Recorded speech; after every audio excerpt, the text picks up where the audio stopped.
মৌমাছির চাকের মতো অসংখ্য ছিদ্রযুক্ত নরম তুলতুলে দেখতে ভীষণ লোভনীয় মৌচাক পিঠা। সুপ্রিয় দর্শকগণ, আসসালামু আলাইকুম। আমার চ্যানেল ও পেজে নানান রকমের পিঠা রেসিপি দেওয়া আছে। আজকে নতুন আরেকটি পিঠা রেসিপি নিয়ে এলাম, মৌচাক পিঠা। রেসিপিটি যদি ভালো লাগে একটু কষ্ট করে ফ্যামিলি ফ্রেন্ডসদের সাথে শেয়ার করে দিবেন। এই পিঠার সুন্দর একটা কালার আনার জন্য প্রয়োজন হবে ক্যারামেল তৈরির জন্য এখানে 300 গ্রাম চিনি নিয়ে নিলাম। আমি গ্রামের মাপটা স্ক্রিনে লিখে দিচ্ছি, আর কাপের মাপটা কিন্তু আপনারা ডেসক্রিপশন বক্সে পেয়ে যাবেন। এবার আমি চিনিটা ক্যারামেল করে নেব। যতক্ষণ পর্যন্ত এই যে দেখুন চিনিটা গলে না আসে ততক্ষণ পর্যন্ত কিন্তু আমি নাড়াচাড়া করিনি। যখন এই চিনিটা গলে আসতে শুরু করেছে, কালার আসা শুরু করেছে, তখনই আমি নাড়াচাড়া শুরু করেছি। চিনিটা গলে না যাওয়া পর্যন্ত অপেক্ষা করব। চুলার আঁচটা মিডিয়ামে রাখতে হবে, আর ঘন ঘন কিন্তু নাড়াচাড়া করতে হবে। খেয়াল রাখবেন ক্যারামেলটা যেন কিছুতেই পুড়ে না যায় বা ডিপ কালার যেন না আসে। যদি পুড়ে যায় তাহলে কিন্তু পিঠাটার টেস্ট একদম নষ্ট হয়ে যাবে, পিঠাটা খেতে তিতা লাগবে। এই যে দেখুন ক্যারামেলটা কিন্তু আমার হয়ে গেছে। এর থেকে বেশি আর ডিপ কালার আমি করব না, চিনিটা পুরোপুরি গলে গেছে। এবার এখানে দিয়ে দিব 300 ml পানি। পানিটাও আমি খুব ভালোভাবে গরম করে নিয়েছি। এই ক্যারামেলটা করার সময় অবশ্যই বড় ধরনের একটি প্যান ব্যবহার করবেন, যেমন আমি করেছি। এখানে যেহেতু গরম ক্যারামেলটা থাকে, আবার গরম পানি অ্যাড করতে হয়, এই জন্য গরম পানি দেওয়ার সাথে সাথে কিন্তু ক্যারামেলটা অনেক বেশি বলক আসে, যাতে বাহিরে পড়ে না যায় বা দুর্ঘটনা না ঘটে। এই জন্যই বড় ধরনের কোনো একটা প্যান ব্যবহার করবেন। এই যে দেখুন ভালোভাবে পানির সাথে ক্যারামেলটা মিশে গেছে। এবার আমি চুলাটা বন্ধ করে দিয়ে বাকি উপকরণগুলো রেডি করে নিই। আজকের এই রেসিপিতে 3টা ডিম ব্যবহার করতে হবে। রুম টেম্পারেচারে থাকা 3টা ডিম নিয়েছি। এবার এখানে দিয়ে দেবো 50 গ্রাম কনডেন্স মিল্ক।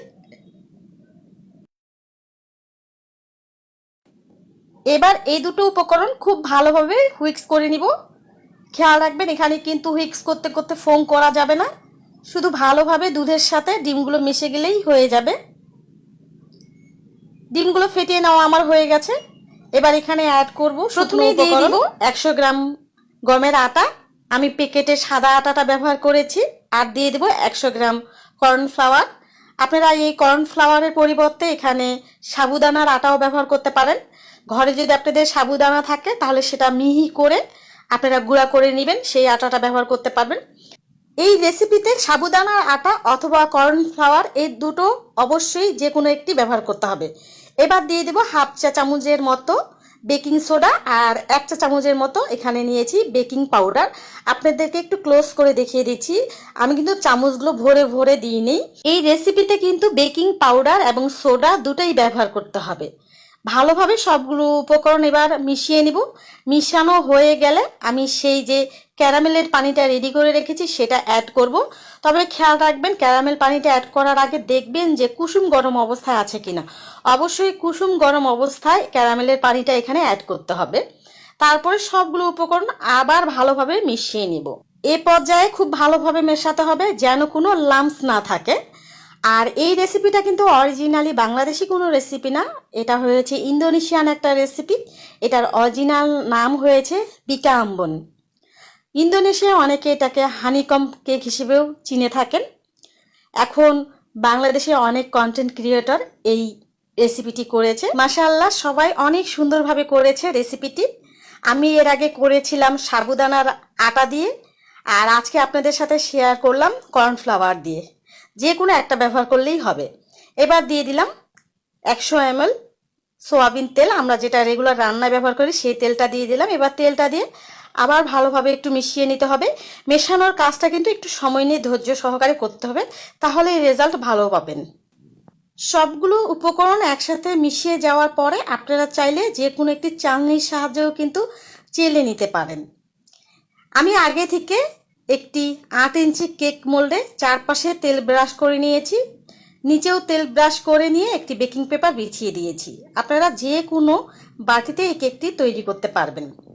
এবার আমি পিঠার ব্যাটারটি ঢেলে দিলাম, আর আমি চুলায় কিন্তু একটি তাওয়া আর প্যান আগে থেকে গরম করতে দিয়েছি। আমি প্রথমে একটি তাওয়া বসিয়ে দিয়েছি, তাওয়ার উপরে একটি প্যান বসিয়ে দিয়েছি। এই কাজটা অবশ্যই করবেন, তা না হলে কিন্তু পিঠাটা পুড়ে যাবে। চুলার আঁচটা মিডিয়ামে রেখে এবার আমি 40 থেকে 50 মিনিটের জন্য বেক করব। এই যে দেখুন 40 মিনিট হলেই কিন্তু হয়ে যায়। চুলার আঁচটা মিডিয়ামে রাখবেন। 15 থেকে 20 মিনিট পরে খেয়াল করবেন এইরকম বুদবুদ ওঠা শুরু করেছে। এইরকম যদি বুদবুদ উঠে বা ফেনা ওঠে তাহলেই আপনাদের পিঠাটা মৌমাছির চাকের মতো ছিদ্র হবে। এবার আরও অপেক্ষা করব। আপনাদেরকে আমি স্টেপ বাই স্টেপ দেখিয়ে দিব। এখন কিন্তু প্রায় 45 মিনিট হয়ে গেছে। এই 45 মিনিট হওয়ার পরে এবার চুলার আঁচটা আমি লো করে দিব। লো করে দিয়ে আরও 30 থেকে 40 মিনিট এই পিঠাটা আমি বেক করব। এই পিঠাটা হতে কিন্তু একটু সময় লাগে। আপনারা চুলায় বসিয়ে দিয়ে আপনাদের কাজ আপনারা করবেন। আমি আরও 40 মিনিট পর ফিরে আসলাম। দেখুন পিঠাটা আমার পুরোপুরি বেক করা হয়ে গেছে। আপনারা একটি কাঠির সাহায্যে চেক করে দেখবেন। পিঠাটা পুরোপুরি ঠান্ডা করার পরেই কিন্তু এটাকে ডিমোল্ড করতে হবে। গরম অবস্থায় করতে যাবেন না, কারণ পিঠাটা অনেক বেশি নরম থাকে।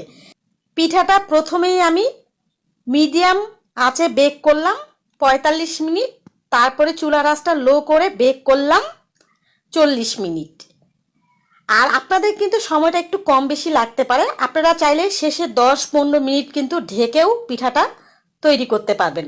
যতক্ষণ পর্যন্ত বুদবুদ বা ফেনা উঠবে না ততক্ষণ পর্যন্ত কিন্তু পিঠাটা ঢাকনা দেওয়া যাবে না। আপনাদেরকে পিঠাটা একটু কেটে দেখালাম যে ভেতরেও কতটা পারফেক্ট হয়েছে, মাশাআল্লাহ।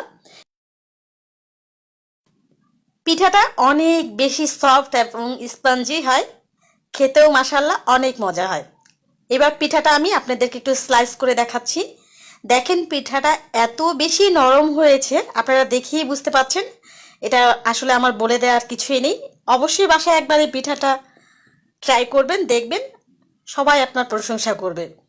আর দেখতে তো খুবই সুন্দর। এটা আসলে সবাই দেখেই বুঝতে পারছেন যে পিঠাটা দেখতে কতটা সুন্দর। বাংলাদেশি যে বিবিখানা পিঠা আছে, এই পিঠাটা কিন্তু টেস্ট কিছুটা বিবিখানা পিঠার মতোই। আপনারা এইভাবে ছোট ছোট স্লাইস করে যে কোনো এয়ারটাইট বক্সে এই পিঠাটা সংরক্ষণ করে রাখতে পারবেন। আশা করছি আমার আজকের এই পিঠা রেসিপিটি ভালো লেগেছে।